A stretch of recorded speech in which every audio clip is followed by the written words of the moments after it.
हा देखील अतिशय सुरेख आहे. तर बघूया आपण, ऐकूया. पण त्यापूर्वी आपली नेहमीची सूचना ती म्हणजे जर व्हिडिओ आवडला तर जरूर लाईक करा, शेअर करा आणि YouTubeच्याच कॉमेंट सेक्शनमध्ये कॉमेंट्स करायला विसरू नका. पुष्कळ जण मला WhatsApp किंवा इतर फोन करून वगैरे असं सांगतात, की कथा आवडली, व्हिडिओ आवडला. पण तुम्ही YouTubeच्या कॉमेंट सेक्शनमध्ये जर कॉमेंट केलीत तर मला जास्ती आवडेल.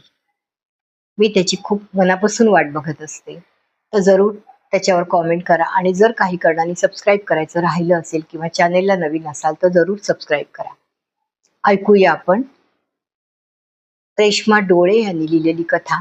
कथेचं शीर्षक आहे लग्न जमताना.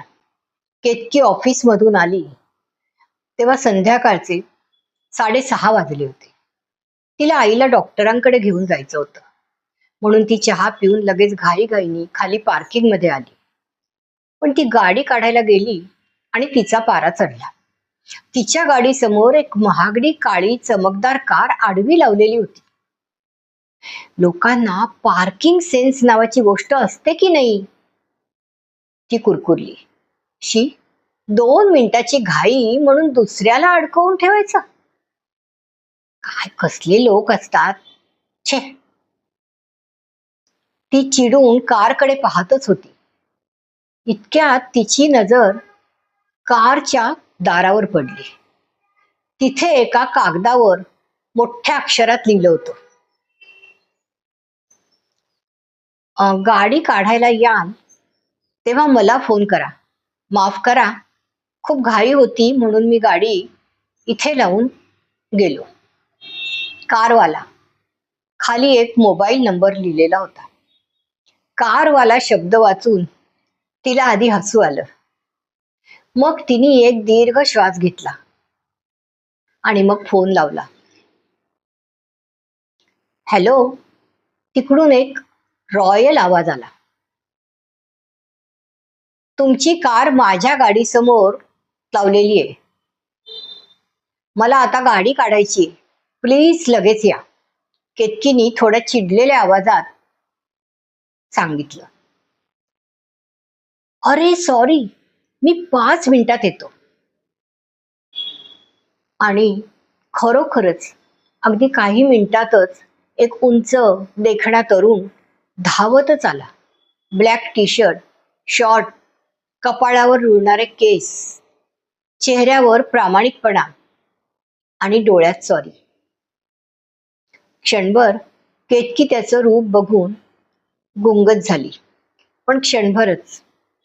सॉरी सॉरी, तो म्हणाला. थोडं अर्जंट काम होतं. आसपास अगदी जागाच नव्हती, म्हणून मग इथे गाडी लावली. केतकीचा राग थोडासा ओसरला. ठीक आहे, पण पुढच्या वेळी जरा काळजी घ्या. कॉमन पार्किंग आहे ना पुढे, तिथे लावायची. तो हसला. नक्की. त्यांनी कार बाजूला घेतली. मग केतकी गाडीत बसणार इतक्यात तो पुन्हा संकोचाने म्हणाला, एक मदत कराल का? केतकीने भुवया उंचावल्या. कसली? मी अमेरिकेहून नुकताच आलोय. वरचा फ्लॅट घेतलाय. आता समोर वाण्याचं दुकान आहे. मला थोडंसं किराणा सामान हवं होतं. घ्यायचंय, पण मला ना इथल्या ब्रँड्स म्हणजे डाळी, कडधान्य वगैरे असं काहीच नीट माहिती नाहीये. तुम्ही जरा 2 मिनिटं सोबत याल का? नाही हो, केतकी लगेच म्हणाली. ओळख नाही, पाळख नाही, मी कशी येऊ? तो हसून म्हणाला, अहो, मी काही पळवून नेणार नाही. पण खरंच मदत हवीये मला. नाहीतर तो दुकानदार आपलं मला नवीन काहीतरी कोणीतरी समजून मग जास्ती भाव लावेल ना. यादी असेल तर द्या, तो देईल सामान. यादी आहेच, पण कोणती डाळ चांगली, कोणता तांदूळ घ्यायचा हे मला कळत नाही हो. प्लीज. तेवढ्यात केतकीचा फोन वाजला. आईचा फोन होता. काय ग, निघालीस का? केतकीने सगळी गोष्ट आईला सांगितली. मग आई म्हणाली, काही क्षण शांतच राहिली ती सुद्धा, आणि मग म्हणाली, हे बघ, जर मुलगा तुला चांगला वाटत असेल तर कर मदत. प्रत्येक अनोळखी माणूस हा काही वाईट नसतो. आपल्याकडे माणूस ओळखायची समज असतेच, मुळात नजर असते. केतकीने फोन ठेवला आणि मग अद्वैतकडे पाहिलं. ठीक आहे, पण फक्त किराणा येईपर्यंतच. हो, थँक्यू, तो अगदी मनापासून म्हणाला. मग दोघ जण दुकानात गेले. अद्वैतनी यादी पुढे केली. ही तूर डाळ घ्या, हे तेल घ्या, गूळ, दाणे, मीठ, मोहरी, सगळं सामान व्यवस्थित घेऊन दिलं. आणि हा तांदूळ हा चांगला असतो, जेवताना आठवण काढाल बघा. पटकन केतकीनी आपली जीभ चावली. ओळख नसताना आपण जरा जास्तच बोलून बसलो असं तिला मनात आलं तिच्या. मग, अरे वा, म्हणजे मी आज तुमच्यामुळे उपाशी राहणार नाही तर, अद्वैतनी मिश्किलपणे तिला म्हटलं. केतकी पण नकळत हसली. सामान भरून झाल्यानंतर त्यांनी पैसे दिले आणि मग बाहेर येत तो म्हणाला, तुमच्यामुळे खूप सोपं झालं हं, खरंच मनापासून धन्यवाद. एक चहा घेऊया का? नको हो, माझा झालाय घरी, घाई आहे, मला जायचंय. ओके ओके, मग ऑल द बेस्ट. कशाबद्दल? नाही, हे आपलं सहज. Okay, bye bye.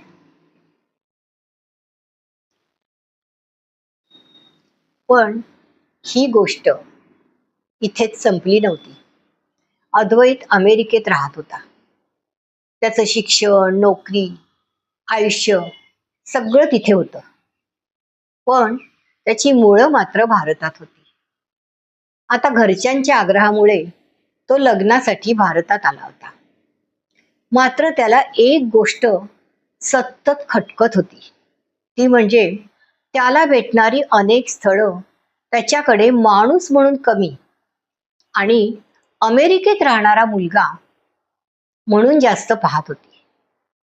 मुलींच्या बोलण्यात, प्रश्नात, उत्साहात त्याला एकच गोष्ट जाणवत होती, ती म्हणजे अमेरिकेत जाण्याचं आकर्षण. घरी मुलगी बघायला जरी गेलं की सगळेजण जरा जास्तच औपचारिक व्हायचे. मुली पण खूप अगदी सजून धजून जपून बोलायच्या. कोण खरं वागतंय आणि कोण अभिनय करते हे ओळखणंच फार कठीण व्हायचं.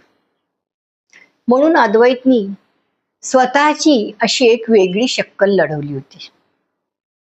तो मुलींना नकळत अगदी साध्या प्रसंगात भेटायचा. त्यांच्या वागण्यातला संयम, त्यांच्या वागण्यातला समंजसपणा, मदत करण्याची वृत्ती आणि माणुसकी हे सगळं बघायचा. त्या दिवशी केतकी त्याच्यासाठी फक्त काही पार्किंग मध्ये भेटलेली मुलगी नव्हती. ती आयुष्यात साथ देणारी एक भावी जोडीदार होती. आणि केतकी त्या परीक्षेमध्ये अगदी सहज पास झाली होती. आजपर्यंत अशी गाडी लावण्यावरून त्याने अनेक मुलींच्या शिव्या खाल्ल्या होत्या. कुणी मदतीला तयार झालंच नव्हतं. कुणी त्याचं रूप, श्रीमंती अशी बघून मग मेसेज करून फ्लर्ट करायचा प्रयत्न केला होता. केतकी, रविवारी आहेस का ग घरी? एक मुलगा सांगितलाय मावशीनी. त्याला बोलवू का? म्हणजे घरी बोलवू की बाहेर भेटणारा? मुलगा अमेरिकेत असतो म्हणे. तरी पण घरी भेटायला तयार आहे तो. चांगले संस्कार दिसत आहेत. हो, घरीच भेटू. सगळ्यांना एकाच वेळी भेटताना येतं ना म्हणजे मग. आणि संस्कार काय ग तेवढ्याशा ह्याच्यात? हं? अगं, ते हॉटेलमध्ये भेटणं, ते काय भेटणं असतं का? घरी एक कसा कम्फर्ट असतो. आई वडील, मुलगा मुलगी कशी आहेत ते सगळं बघून घेतात. अनुभवी नजरा असतात ना मोठ्यांच्या. लग्न म्हणजे काय दोन जीव नाही ग, दोन कुटुंब एकत्र येत असतात. मग एवढा अमेरिकेत राहून नोकरी करणारा मुलगा पण आपलं उगाच हॉटेलमध्ये जायचं भेटायचं असं फॅड नाही घेऊन आला. म्हणून म्हटलं की चांगले संस्कार आहे. केतकीनी फारसा काही उत्साह दाखवला नाही.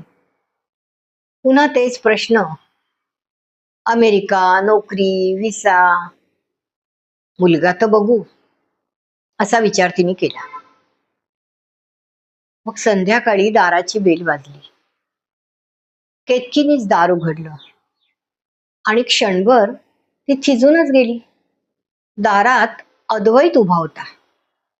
त्याच्या चेहऱ्यावर ओळखीचं हसू होतं. नमस्कार, तो म्हणाला.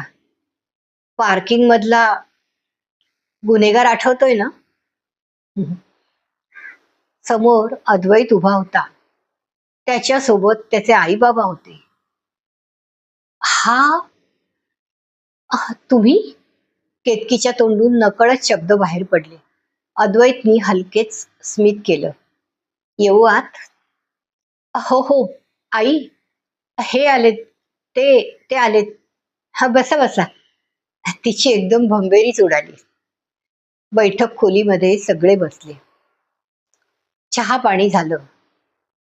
काही क्षण शांततेत गेले आणि मग अद्वैतचे बाबा म्हणाले, केतकी, आधी एक गोष्ट सांगतो. तुला राग येईल, पण खरं सांगणं गरजेचं आहे. कारण नवीन नातं जर जोडणार असू तर त्याची सुरुवात खोट्यापासून नको. केतकी प्रश्नार्थक नजरेने त्यांच्याकडे पाहू लागली. त्या दिवशी तुमची दोघांची पार्किंग मध्ये झालेली भेट, ती पूर्णपणे योगायोग नव्हती. केतकीच्या चेहऱ्यावरील भाव क्षणात बदलले. म्हणजे? हं? सांगतो, ऐक. अद्वैत शांतपणे म्हणाला. तुझे मावशी काका आणि माझे आई बाबा एकमेकांना अगदी आधीपासूनच ओळखत होते. मला तुझ्याबद्दल सांगितलं होतं, पण मला नेहमी वाटायचं की मुलगी बघायला गेल्यावर प्रत्येक जण स्वतःचं सर्वोत्तम रूपच दाखवतो. खरं व्यक्तिमत्व मात्र रोजच्या छोट्या प्रसंगातच दिसतं. केतकीच्या बुबया उंचावल्या. म्हणजे तुम्ही माझी परीक्षा घेतली? तिच्या आवाजात नाराजी अगदी स्पष्ट दिसत होती. हो, पण आता वाटतं की तसं करायला नको होतं. अद्वैत अगदी मनापासून म्हणाला. जर तुला त्यामुळे वाईट वाटलं असेल तर मी मनापासून माफी मागतो. केतकी काहीच बोलली नाही. अद्वैत पुढे म्हणाला, मी अमेरिकेत राहतो म्हणून अनेक मुली मला भेटल्या, पण त्यांच्याशी बोलताना मला एवढं मात्र जाणवलं की त्यांना अद्वैतपेक्षा अमेरिका जास्त आवडते.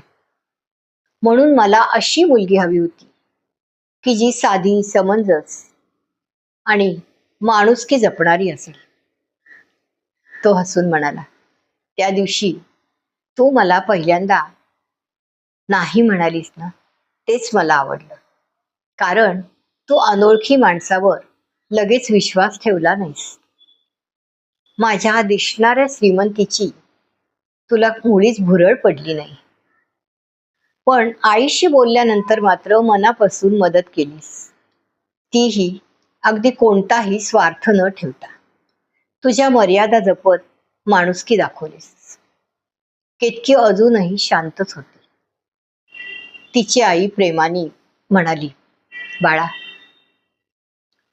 आम्हालाही सुरुवातीला हा विचार आवडला नव्हता, कारण आम्हाला आमच्या मुलीला असं कोणत्याच परीक्षेत बसवायची गरज नव्हती, कारण तुझ्यावर केलेल्या संस्कारांवर आमचा अगदी पूर्ण विश्वास होता. केतकीने आईकडे पाहिलं. म्हणजे तुम्हाला हे सगळं माहित होतं? मग तरी का तयार झालात तुम्ही? अगं, जशी तो तुला बघणार होता, तसंच तुला सुद्धा अद्वैत कसा आहे हे कळणार होतच ना. जेवताना तू मला सांगितलंस की नाही, आठवते की आज एकदम एका डिसेंट मुलाशी गाठ पडली म्हणून? म्हणजे नकळत तू देखील त्याला जज केलंच होतंस की नाही? बाबा तिची समजूत घालत म्हणाले. म्हणजे तुम्ही सगळे मिळून मला काहीच सांगितलं नाही? हो, आणि त्याबद्दल सॉरी, तिचे बाबा म्हणाले. काही क्षण खोलीमध्ये शांतता पसरली. मग अद्वैत उठला. तू नाही म्हणालीस ना, तरी मला मान्य आहे. कारण विश्वास हा कमवावा लागतो, युक्तीने मिळवायचा नसतो. पण एक जर संधी देशील ना, तर उरलेलं आयुष्य कोणतीही परीक्षा न घेता फक्त विश्वासाने जगायचं वचन मी देतो. केतकीच्या चेहऱ्यावरचं रुसलेपण हळूहळू विरघळलं. तरी मलाही जरा बोलायचंय. एक अट आहे. जरूर सांग. लग्न झालं तरी तुझ्या आईबाबांप्रमाणे ह्या आईबाबांची जबाबदारी देखील माझी असेल. माझ्या पगारातला काही भाग मी त्यांना देऊ इच्छिते. तो कसं कुठे वापरायचे हे पूर्णतः ते दोघं ठरवतील. आणि मला असं वाटतं की आपल्या अजून भेटी होणं गरजेचं आहे. आवडीनिवडी प्लस मायनस ह्या सगळ्या गोष्टी समजून घेणं अतिशय गरजेचं आहे. एका छोट्या परीक्षेतून आपण लगेच लग्नापर्यंत पोचायला नको. क्षणभर शांतता पसरली. केतकीच्या एवढ्या स्पष्ट बोलण्याने आईबाबांच्या चेहऱ्यावरती काळजी पसरली. अद्वैत मात्र हसून म्हणाला, प्रॉमिस, असंच होईल.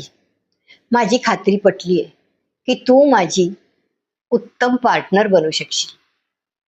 पण तुझी खात्री होईपर्यंत आपण कोणत्याच फायनल निर्णयावरती नको पोचायला. अद्वैतचे बाबा उठले आणि केतकीच्या डोक्यावर हात ठेवून म्हणाले, बेटा, मला अभिमान वाटला तुझा. अद्वैतचं रंग, रूप, पैसा, अमेरिका कशालाही तू भुलली नाहीस. स्वतः बरोबर आई वडिलांचाही विचार केलास आणि मनामध्ये किंतु न ठेवता अगदी स्पष्ट पण विनयाने आमच्या समोर मांडलंस. आयुष्याचं गणित मांडायचं म्हणजे मग घाई नको ना. दोघांना हवा तेवढा वेळ घेऊ द्या. अद्वैतच्या आईनी पण दुजोरा दिला. केतकी आणि अद्वैत दोघंही मोठ्यांच्या पाया पडले आणि सगळं घर चहा घेत छानपैकी हलक्या फुलक्या गप्पांमध्ये रंगून गेलं. त्या दिवशी दोन कुटुंबांनी मिळून फक्त एक लग्न ठरवलं नाही, तर विश्वास, समंजसपणा आणि माणुसकीवर उभा राहणारा एक सुंदर नात्याचा सुंदर गोफ विणला गेला होता. घट्टमुट्ट, न विरणारा आणि न तुटणारा. आजकाल लग्नाबाबत एवढ्या भयानक घटना आपल्याला ऐकायला मिळतात. असं असताना खरंच असा समंजसपणा दाखवून लग्न जर ठरली, टिकली आणि जोपासली गेली तर किती छान होईल. धन्यवाद. लेखिका आहेत रेश्मा डोळे उर्फ रमा आणि सादर करती आरती गुप्ते.